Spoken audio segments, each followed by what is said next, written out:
A queda de Ramon Menezes no Vasco da Gama surpreendeu. Sim, porque não faz muito tempo, 3, 4 rodadas antes, o Vasco era um dos 3 melhores do campeonato. Estava à frente do Flamengo, seu adversário do próximo sábado e grande rival. Ramon era exaltado. O ramonismo estava em alta. Não foram poucos na mídia que exaltaram de forma exagerada o trabalho do jovem treinador. É evidente que Ramon tinha méritos e também seus jogadores. Mas também era muito óbvio que o Vasco, com a sua atual situação econômica, com tantos problemas e com um elenco mais modesto do que muitos dos times da primeira divisão nacional, dificilmente, seria quase impossível, continuar entre os mais bem colocados do Campeonato Brasileiro. Talvez movidos por uma carência muito grande, né, por um período muito difícil, né, de muito sofrimento, muitas derrotas, muitos fracassos, 3 rebaixamentos, passando perto até de mais um rebaixamento. Os torcedores do Vasco ficaram tão empolgados que, bem, muitos deles se recusavam a ouvir o óbvio, a verdade. E ficaram furiosos comigo e com um ou outro colega da imprensa que tinha a, digamos assim, honestidade de dizer, olha, o Vasco está bem colocado, mas ele não tem condições de se manter ali entre os primeiros. Falta elenco, falta dinheiro para ter bons jogadores. Não tem como ficar. O tempo que se sustentar ali está ótimo. Quantos pontos puder acumular agora, maravilha. Para que o time não corra risco de rebaixamento esse ano, que é sempre a preocupação número 1 de um elenco desse naipe. Pois é, e foi muito mais rápido do que se imaginava. O Vasco não vence há 6 jogos. Nesse período, foi eliminado da Copa do Brasil pelo Botafogo, que no Campeonato Brasileiro estava naquele momento muito abaixo. O Vasco lá em cima e o Botafogo lá na zona de rebaixamento, ali tentando sair das últimas posições. A demissão de Ramon me parece um tanto quanto bizarra, porque, convenhamos, é por causa do Ramon que o Vasco está perdendo? Não era só por causa do Ramon que o Vasco estava vencendo, nem era só por causa dele que o Vasco está perdendo agora. A realidade é que o elenco do Vasco é um elenco limitadíssimo, mas que, como mostro no meu blog no All Sport, você pode acessar o link aqui embaixo, na descrição do vídeo, o Vasco tinha um índice de aproveitamento, gente, de finalizações completamente fora da realidade. Nas 8, 9 primeiras rodadas do campeonato, suas 9 primeiras partidas. O Vasco chutava pouco mais de 5 vezes contra a meta do adversário para fazer um gol. Aí você pensa, pô, mas esse número é bom ou é ruim? Para você ter uma ideia, o Flamengo do Jorge Jesus, time mais poderoso dos últimos anos, com ataque avassalador, fez 86 gols nas 38 rodadas da Série A em 2019. O Flamengo chutava mais de 6 vezes e meia, quase 7 vezes, para fazer um gol. O Vasco, com um pouco mais de 5, fazia um gol nesse começo de campeonato. Sem ter jogadores tão bons como o Flamengo tinha no ano passado. Sem ter um time tão azeitado, tão organizado, tão competitivo, tão agressivo como o Flamengo do ano passado. Ou seja, era um momento em que tudo estava dando certo. O Vasco se defendia bem, não era excepcional, mas se defendia bem, tomou um gol por jogo, não foi uma média excelente, mas não foi horrorosa.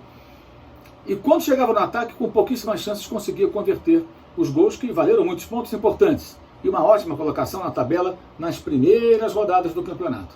Mas é evidente que esse ponto fora da curva não pode ser sustentado por muito tempo. Em algum momento, a tendência é queda. E a queda veio muito rapidamente, de forma vertiginosa. Nos 4 últimos jogos, o Vasco fez apenas 2 gols. Sofreu 9 gols. Pois é. Então você vê o seguinte, o Vasco jogou 13 partidas. Tomou 9 gols nos primeiros 9 jogos. E tomou mais 9 gols nos últimos 4. Sendo 7 nos últimos 2. 4 do Atlético Mineiro, 3 do Bahia. E no caso da derrota para o Bahia, em um intervalo de 35 minutos, tudo na primeira etapa, o Bahia definiu o jogo fazendo 3 gols. O Bahia, que com o Mano Menezes tinha perdido 5 e venceu apenas uma vez um triunfo sobre o Botafogo no Rio de Janeiro. O Vasco faz uma campanha razoável nesse momento, que foi excepcional no começo e muito ruim agora. Seria um instante para uma avaliação realista das possibilidades desse elenco e uma tentativa de seguir um trabalho tentando encontrar o equilíbrio, mas a opção foi pela saída do técnico. Sábado o Vasco enfrenta o Flamengo.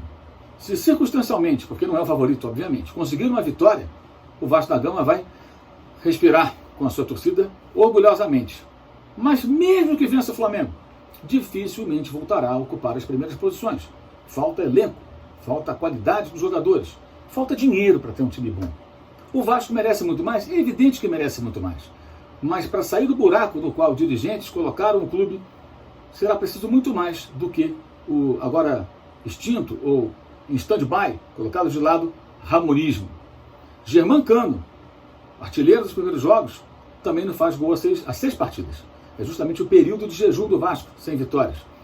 Quem sabe no sábado possa até marcar o gol e esse gol pode dar a vitória sobre o Flamengo. Claro que isso é possível, é um clássico, o jogo é em São Januário. O Vasco vai jogar a vida nesse confronto contra o Flamengo. E o Cano é um bom atacante. Eu tenho dito que ele parece com o brocador de 2013, o Hernani, que foi artilheiro do Brasil com a camisa rubro-negra, porque ele é um atacante de pouca participação. Pega pouco na bola, mas nas poucas chances que tem, costuma ser eficiente. Contra o Bahia teve só uma chance de finalizar, não conseguiu converter. Ou seja, o time está produzindo muito pouco. Pode, em algum momento, desencantar novamente. Pode acontecer contra o Flamengo.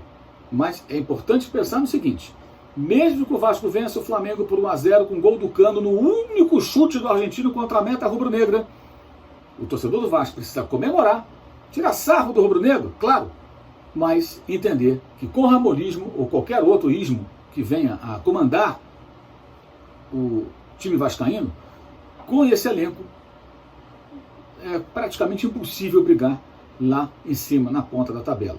O trabalho de reconstrução do Vasco, ele terá que ser mais longo e bem feito. Esse ano teremos eleições no clube e esse deve ser o foco da torcida vascaína. Olho vivo, atenção naqueles que se habilitam a comandar o Vasco.